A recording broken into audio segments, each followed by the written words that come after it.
सुप्रभात। बाबा कहते हैं, मेरे प्यारे बच्चे, तुम्हारे मन में ख्याल आ रहा है ना कि जो तुम काम नहीं करना चाहते हो वही तुम्हारे सामने आ जाता है, या जहाँ नहीं जाना चाहते हो वहीं तुम्हें अचानक ही जाना पड़ता है। तुम्हारे मन के मुताबिक वो बातें नहीं हो पा रही हैं ना। जैसा तुम चाहते हो वो ना हो करके वो हो रहा है जो तुम नहीं चाहते हो। बच्चे, इन सब बातों को लेकर के जो परेशान हो ना, अपनी परेशानी निकाल दो अपने मन से, क्योंकि जो हो रहा है तुम्हारे साथ, या जहाँ तुम जाना चाहते नहीं जा पा रहे हो और वहाँ जा रहे हो जहाँ तुम नहीं जाना चाहते हो, ये सब मेरी मर्ज़ी से हो रहा है। तुम्हें पता है ना कि वही होगा जो तुम्हारे लिए सही होगा, वही मैं करूँगा, और वो तुम समझ नहीं पाते हो। तुम सोचते हो कि मेरा भला उसमें है जो तुम सोच रहे हो, लेकिन मैं जो सोच रहा हूँ वो शायद तुम नहीं सोच पा रहे हो। समझ रहे हो ना? तो अपने मन से ये ख्याल निकाल दो कि तुम्हारे साथ ऐसा क्यों हो रहा है, क्यों ऐसी जगह पे जा रहे हो, या जो तुम नहीं चाहते वो क्यों मिल रहा है, ऐसा क्यों हो रहा है। जब इन सब बातों को निकाल दोगे ना, तो जो तुम अभी बेचैनी है तुम्हारे मन से ना, वो शांत होगी, और जो मैं दे पा रहा हूँ, जो मैं दे रहा हूँ, उसे तुम भलीभांति स्वीकार कर पाओगे, क्योंकि तुम्हारा मन वो स्वीकार कर ही नहीं पा रहा है जो मैं देता हूँ। और घर में छोटी छोटी कमियों को लेकर के जैसे कुछ नहीं होता है, तो उन बातों को लेकर के इतना क्यों परेशान हो जाते हो कि तुम्हारे घर में ये नहीं है, या राशन नहीं है, ये सामान नहीं है, कैसे क्या होगा। सब कुछ तो हो जाएगा, तुम इतना मत परेशान हो, सब इंतज़ाम कर दूँगा। और ऐसा नहीं कि घर में कुछ है नहीं, तो अपने ख्यालों को नकारात्मक सोच लेते हो कि तुम्हारे घर में कुछ नहीं है, सबको देखते हुए तुम्हारे पास वो चीज़ें नहीं हैं। बच्चे देखो तो, सब कुछ है तुम्हारे घर में।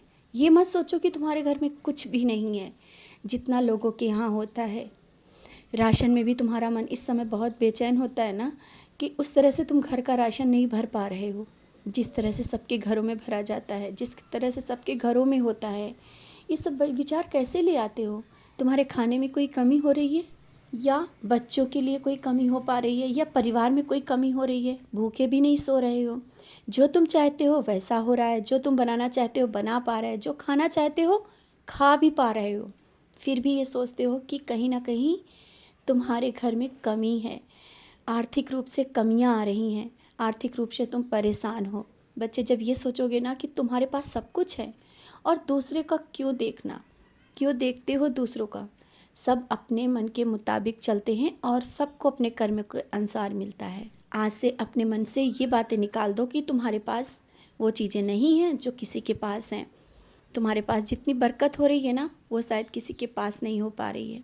तुम छोटे थोड़े से सामान में, या छोटे से सामान में इतने दिन तक की उन चीज़ों को बरकत करके चला पाते हो। ये तो सोचो ना, तुम्हारे घर की बरकत जितनी हो रही है शायद वो किसी के घर में नहीं है, और यही बरकत तुम्हें आगे छोटा छोटा करके जो बचत होगी ना, तुम्हें बहुत आगे तक ले जाएगी। ये जो तुम्हारे घर में लक्ष्मी का वास है ना, ये शायद तुम्हें नहीं दिख पा रहा है, क्योंकि माता का वास तुम्हारे घर में हो चुका है, और सब कुछ होगा, सब कुछ होगा, सब भंडारे भर जाएंगे, जो तुम चाहते हो जाएगा। लेकिन अपने मन को शांत रखना। समझ रहे हो ना? अपने मन को जब शांत रखोगे ना, तुम्हारे घर में वो सब दिखेगा जो शायद किसी और के घर में भी नहीं है। वो सब होगा जैसा तुम चाहते हो। तुम्हारे घर का रहन सहन, तुम्हारे घर में वो सब हो जो शायद दूसरों को देख करके तुम्हारे मन में विचार आया है, सब होगा। निश्चिंत रहो। और जो घर में छोटी छोटी बच्चों में बीमारियां चल रही हैं ना, उसको तुम ही समाधान कर सकते हो। बाहर का खाना रोको, और ख़ुद भी बाहर के खाने से जहाँ तक हो सके बचो। घर में बनाओ, मुझे भी खिलाओ और ख़ुद भी खाओ, क्योंकि बाहर का खाना खाने से बच्चे बीमार पड़ रहे हैं। ये बार बार मैं कह रहा हूँ। और जब ये चीज़ों का सुधार कर लोगे ना, बच्चे अपने आप ही सही हो जाएंगे। उदी का सेवन डेली करा रहे हो, मैं देख रहा हूँ, लेकिन इन सब चीज़ों से बचना होगा, तभी सब में सुधार हो जाएगा। और ये मत सोचो कि बहुत बड़ी बीमारी है, कोई बीमारी नहीं है, सब कुछ ठीक है। छोटी सी बीमारी को लेकर इतना परेशान क्यों हो? क्यों इतनी बड़ी बीमारी सोच कर बैठ जाते हो कि तुम्हारे पास इतनी बहुत बड़ी बीमारी है? कोई बीमारी नहीं है। उदी है ना, मैं हूँ। बस अपने मन से अच्छे ख्याल रखो, अच्छे विचार रखो, और सब बहुत ही अच्छा है। कुछ गलत ना हुआ है और ना होने पाएगा।